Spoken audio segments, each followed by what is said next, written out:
که څوک غواړي چې ما د الله جل جلاله مالداره کړي او رب العالمین زما په مال دولت کې اضافه وکړي او ښه ډېر مال دولت رب العالمین ماته راکړي، نو هغه دا کومه دعا چې درته ښیمه د دې دعا وظیفه دې شروع وکړي. کم از کم په ورځ کې 10 پیرې صرف وکړه. په دې 10 پیرې باندې به رب العالمین د ستا په مال دولت کې ډېره زیاته اضافه وکړي. 10 پیرې به کوو، خو په کومې طریقې سره به کوو او څنګه به کوو، دا مکمل طریقه به درته زه تاسو ته په دې ویډیو کې وښیم. زموږ عزتمندو که انسان ډېر زیات غریب وي او د غریبۍ د لاسه دې انتهایي تنګ راغلی وي، بعضې نو مخکې غریبي دومره انتها ته ورسي چې انسان په خپله زندګۍ باندې بیا تنګي، دومره انتها ته ورسي. نو که د چا غریبي بالکل انتها ته رسېدلی وي او دې په خپله زندګۍ باندې تنګ راغلی وي او هغه ته دا خبره منظوره وي چې رب العالمین دې ما مالداره کړي. اوس یو دعا درته ښیمه، دا دعا تاسو شروع وکړئ، انشاءالله تاسو به د دې دعا برکات په خپله به حصې کې رب العالمین به تاسو زر تر زره مالداره کړي. الله جل جلاله به تاسو غیبي اسباب برابروي او رب العالمین به تاسو زر تر زره مالداره کړي. په دې دعا کې رب العالمین یو ډېر لوی پاور یې ښودلی، چونکې یو طرف ته درود شریف هم ده او بل طرف ته دعا هم ده. نو د دې فواید به تاسو ته په خپله سترګو باندې به د دې چې کوم دی اندازه وکړئ. تاسو کله کله د انسان لاس تنګ وي او غریبي ډېره زیاته انتها ته ورسي او دې حالت ته ورسي چې انسان په خپله زندګۍ باندې تنګي او ډېر خلک داسې وي چې هغه د دې غریبۍ د لاسه خودکشي وکړي. دا ډېر سخته ګناه ده، ګورئ خودکشي به نه کوئ ښه. نو ډېره زیاته غریبي شي، غریبي انتها ته ورسي، په خپله زندګۍ باندې د انسان بیا تنګي او هر وخت په سوچونو فکرونو کې رواني. نو بعضې خلک پکې هغه وي چې هغه پکې ډېر زیاتې ګیلې او شکوې وکړي. یاد ساتئ ګورئ چا باندې چې رب العالمین فراخي راوسته د انسان په امتحان کې دی، الله جل جلاله په دې کې د دې کس امتحان کوي چې دا سړی ما مالداره کړو، دی په دې کې زما شکریا ادا کوي یا که نه ادا کوي، دی پکې د غریبانانو حق وباسي او که نه وباسي. او یو کس الله جل شانه غریب پیدا کیه، غریب کی دا کس هم په امتحان کې دی. اوس د دې کس امتحان کېږي چې دا کس زمانه بغیر بل چاته اواز کوي که نه کوي، او آیا دې ماته فریاد کوي او که نه کوي، او که نه غیر پسې ګرځي. کم ذات چې تاسو باندې دا غریبي راوستې ده، هغه ذات د دې خبرې قوت او طاقت هم لري چې دا غریبي او مسکیني به رب العالمین د ستاسو نه ختمه کړي. نو محترمو کله چې په موږ باندې سخت حالات راشي، غریبي را باندې راشي، موږ به دا شکایات هیڅ چاته نه کوو، اواز به صرف او صرف الله ته کوو. ولې الله جل شانه زموږ د ټولو مشکل کشه او حاجت روا ذات دی.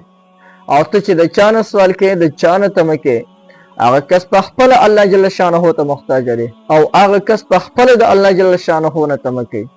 نو کم کس چې په خپله د الله جل شانه نه تمه کوي، نو هغه به تاله بیا څه درکړي. هغه خپله دې ته ناست دی چې الله جل شانه مال راکړي، نو هغه چې د کم ذات نه سوال کوي، د هغه ذات نه تم بیا سوال کولی شي. نو راځئ عزتمندو دا وظیفه، دا کومه دعا چې ده، د دې دعا وظیفې کولو طریقه درته ښیمه. دې نه نن نه پس نه تاسو د دې دعا وظیفه راونیسئ، 10 پیرې یې وکړئ. خپله اندازه به درته ولګي چې په دې دعا کې رب العالمین څومره لوی پاور ایښودلی.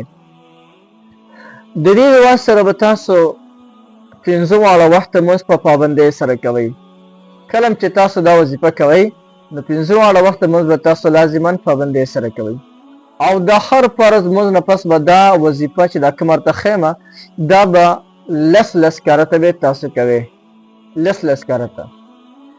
او په 10 کرته کولو نه پس به مخکې وروسته 3 کرته درود شریف، بیا 10 کرته به دا دعا ووایئ چې دا کوم درته ښیم. او د هغې نه پس به الله جل شانه ته لاس اوچت کړي، خپل حاجت به دې غواړي. بیا بالخصوص چې دا کومه دعا ورته ښیم، نو دا به د تهجد په وخت کې وي. د تهجد وخت کې به څنګه وي، نو هغه طریقه درته ښیم، خو مخکې درته دا کلمات ښیم. دعا دا ده: بسم الله الرحمن الرحیم اللهم صل على محمد عبدك ورسولك وعلى المؤمنين والمؤمنات وعلى المسلمين والمسلمات. ډېر انتهایی آسانه ده، دومره ګرانه خو نه ده. که چاته نه ورسي نو دوباره یې دغه ویډیو لږ شان راوروسته کړي او دوباره دې د هغه ځای نه ځوته کړي. انتهایی آسانه ده ښه. نو دا دعا دا د هر فرض منځه نه پسې تاسو وایئ پابندۍ سره. انشاءالله چې په لږ وخت کې به د رب العالمین مالداره کړي، غریبي مسکیني به د رب العالمین زر تر زره ختمه کړي او زر تر زره به مالداره شي. بیا دا کومه دعا چې مې درته وښوله، اللهم صل على محمد عبدك ورسولك وعلى المؤمنين والمؤمنات وعلى المسلمين والمسلمات، دا دعا بالخصوص د تهجد مونځ په پابندۍ سره کوي. او کله چې د تهجد مونځ وکړې د هغې نه پس به الله جل شانه ته لاس اوچت کړې د دعا دپاره. چې کله د الله جل شانه ته لاس اوچت کړلو نو د ټولو اول به سل ځله ووایې یا وهابو، یا وهاب وظیفه به سل ځله وکړې او لاس پر دغه رنګ کچکول کړی وي.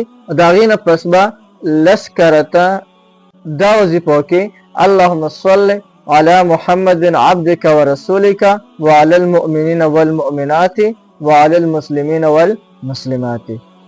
او بیا چې کله دا دعا ووایې نو الله جل شانه نه خپه زارې باندې د الله جل شانه نه سوال وکړه، خپه عاجزې او په خاکسارۍ باندې د الله جل شانه نه سوال وکړه. انشاءالله د دې وظیفې او د دې دعا په برکت باندې به دې الله جل جلاله زر تر زره مالداره کړي او داسې ډېر مال دولت برته رب العالمین درکړي چې خپله به ورته حق خیران پاتې شي، داسې غیبي اسباب به ورته رب العالمین برابروي. د زمې عزتمندو یو زبردست دعا او یو ډېره زبردسته وظیفه مې درته وښوده. بلکل دا وظیفه تاسو کولی شئ. د دې وظیفې تاسو ته مکمل اجازت دی.